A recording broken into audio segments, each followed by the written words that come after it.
I'll speak from my previous position at Indo-PACOM, and then I recommend at some point you ask Admiral May. The time limit is today.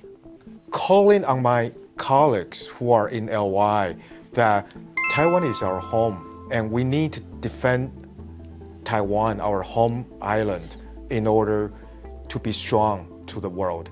Beginning from a broader question, as the center of the first island chain, how does Taiwan's stability actually impacts the security of the regional neighbors in Asia, Japan, Korea?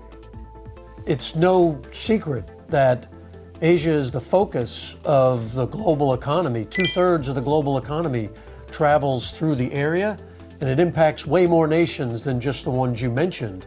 The impact and the importance of this region has global influence, and it's critical to all nations that the free flow of commerce, that freedom of the seas, that the adherence to the international rules that apply make the prosperity of all nations possible, and I think that'll only become more important in the future. Yeah, then I'll just add to that, the fact that Taiwan is strategically situated in the first island chain in the Indo-Pacific region also produces the world's most advanced semiconductor chips, shows that Taiwan has a significant place and play a critical role not only in geopolitics but also in technology and a global supply chain as well. So it is very important that.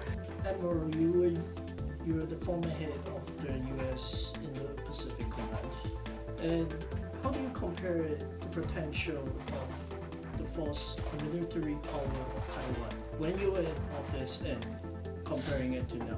It's incredibly impressive what my partner and friend Admiral May has done in a short period of time to increase the level of confidence of the force, to increase the capabilities that they have, and to build a plan for the future to continue to improve, to continue to provide advanced capabilities, whether they be low cost, mid cost, or high cost, as he develops his force structure. From where I sit, watching his advances have been very impressive.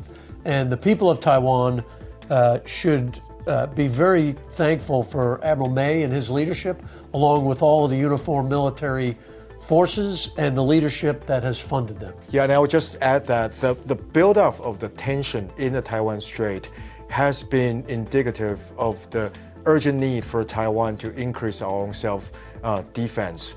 And obviously, Admiral Aquilino's time, and by working with our military and as well as the Ministry of Defense, we've developed a concept of asymmetrical deterrence, and that's something I believe that we need to continue to strengthen and reinforce and develop even more robust capability in this regard by working together with the U.S. The Taiwan's defense tactics is basically focusing around determination. You mentioned that time matters more than money. Can you elaborate on the idea? Okay. What I've said when I was there is that there's a sense of urgency for getting capabilities and the training to the forces on Taiwan. Number one, in support of the Taiwan's Relations Act from the U.S. perspective, but two, to ensure that the forces on Taiwan have what they need. So I would say both matter, both money and time. It's incredibly encouraging to see the people of Taiwan put forward a $40 billion supplemental budget to get to Admiral May's critical responsibilities and for the capabilities he's identified that he needs. That sends both the right message and it does the right things. Now, to deliver those quickly would be incredibly helpful. Admiral May is the receiver of those capabilities.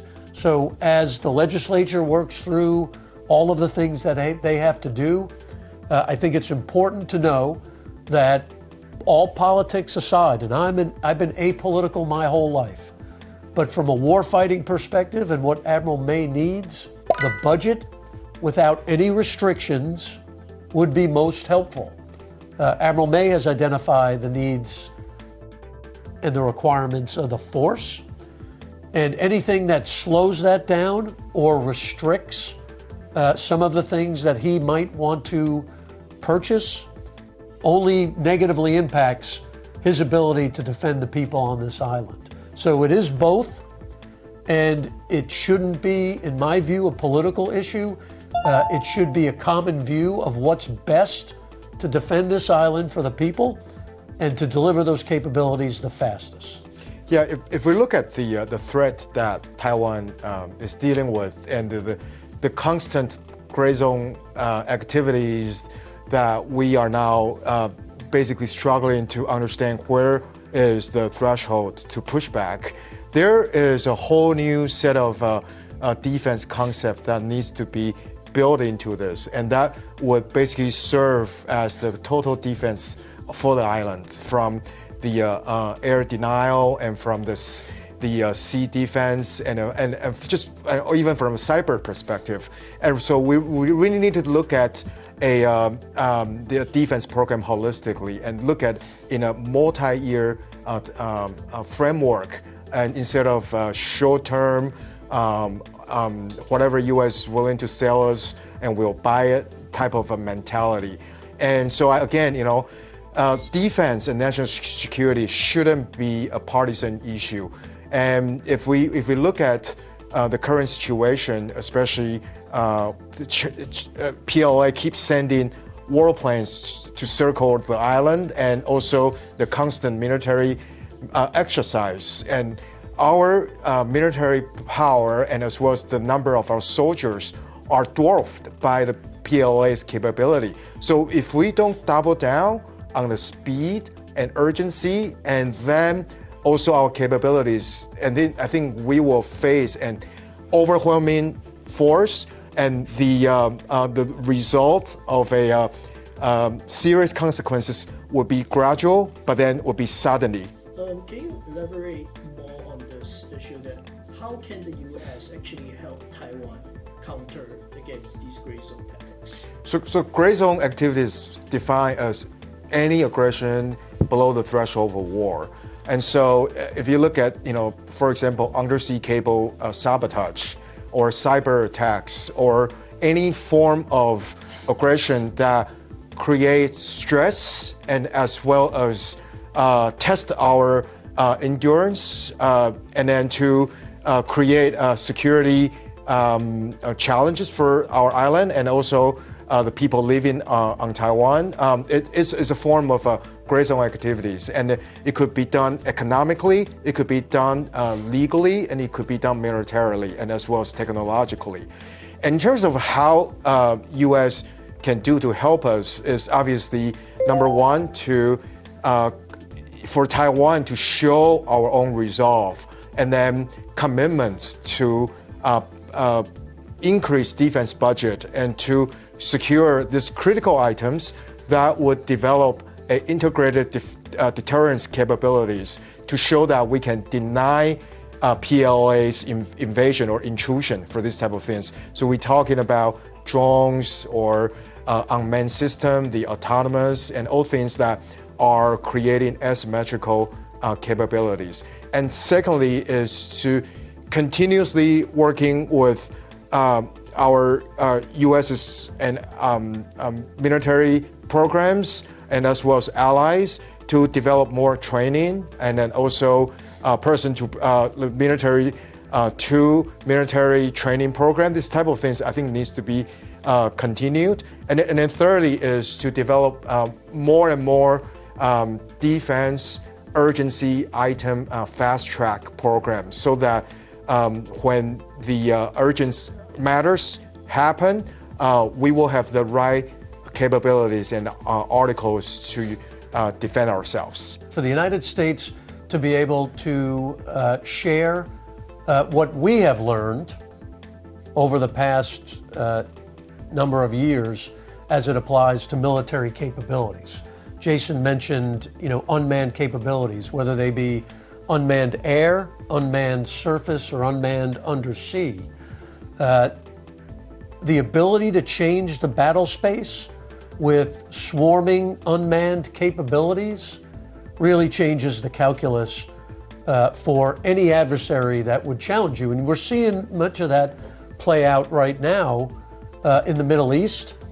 We see it being played out by the Ukrainians in Ukraine, where a much larger, one would have viewed in the past, technologically superior force is having incredible difficulty and unable to achieve their objectives based on the incredible bravery and performance of the Ukraine force. That same model is what I think Admiral May is developing and delivering, but giving him the capabilities that he needs quickly, again, especially in the unmanned space, to include the artificial intelligence that goes along with it, is a game changer. I think as a part of the Taiwan Relations Act, the United States has been supporting Taiwan. I don't think that's I think it's in all spaces. It's not in spaces, but not in unmanned, right? So unmanned is just another aspect of what can be provided. And the synchronization with the United States has always been key. As I see it, no restrictions to any unmanned capability as it applies to defending the island and the people on Taiwan. Both of you actually mentioned that military in Taiwan defense should be a bipartisan issue, but clearly it's not in the case of like in the parliament in Taiwan now. With like the opposition party has been furthering like the whole defense budget, like 1.3 trillion. That's what the government promised, and recently the opposition parties has been downsizing and like they're adding like different limits to the issue. You did mention that time and money is both very important to Taiwan. What do you think about this issue? So let me start by saying again, I am the picture of apolitical. From my previous role sitting in the chair of the commander of U.S. Indo-PACOM, for me it was critical to receive the capabilities that I needed to achieve my mission. And those missions were to deter conflict in this region and support allies and partners across the area to ensure that we could prevent conflict. I think that's exactly what Admiral May is trying to do. He also is apolitical, but he's got a mission set, and the government has to come together to provide him what he needs as fast as possible without restrictions. You know, one last point, irrespective of political alliance. I think it's important to understand, and I know that Admiral May does, that the world is a dangerous place right now. And the increased defense spending that Taiwan has identified, I think sends a very positive message, certainly to Washington, D.C. Taiwan's desire and intent to defend this island is viewed very positively by my country, and to go ahead and put that money in place and to free up any restrictions from acquiring capabilities that would achieve that mission is a very positive signal. You did mention the world is a very dangerous place. I mean, the geopolitics from like 2024 to now has actually been haywire. Is there a visible time limit that we should actually be more focused on? I'll speak from my previous position at Indo-PACOM, and then I recommend at some point you ask Admiral May. The time limit is today. All right, Admiral May has the responsibility today and every day he is in that seat to defend the people in this island. So if somebody wants to say, well, it's okay to wait, I can tell you when I was in the seat, that was an unacceptable answer, because that responsibility is persistent every day, and it doesn't depend on who has how many seats in which house. It doesn't depend on any of that. The island needs to be defended. Your nation has given that responsibility to Admiral May, and he's got that responsibility every single day. And then I'll just speak directly as a former legislator and a member of KMT. Calling on my colleagues who are in LY that Taiwan is our home and we need to defend Taiwan, our home island, in order to be strong to the world. And boosting self-defense does not negate any peace and stability in the conflict, in the Taiwan Strait. And again, I echo or I invoke President Reagan's peace through strength. Until we are strong ourselves, we won't have any means or capabilities to negotiate. So KMT must understand this. We have to be strong ourselves too.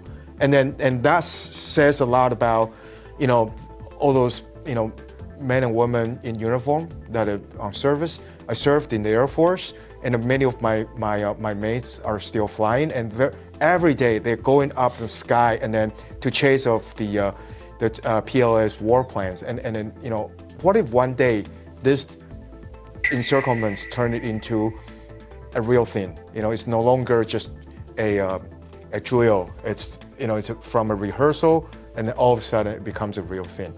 And I just think that this is a historical moment for any politicians to really make a important decision and a judgment. And I hope that message can drive home for them as well.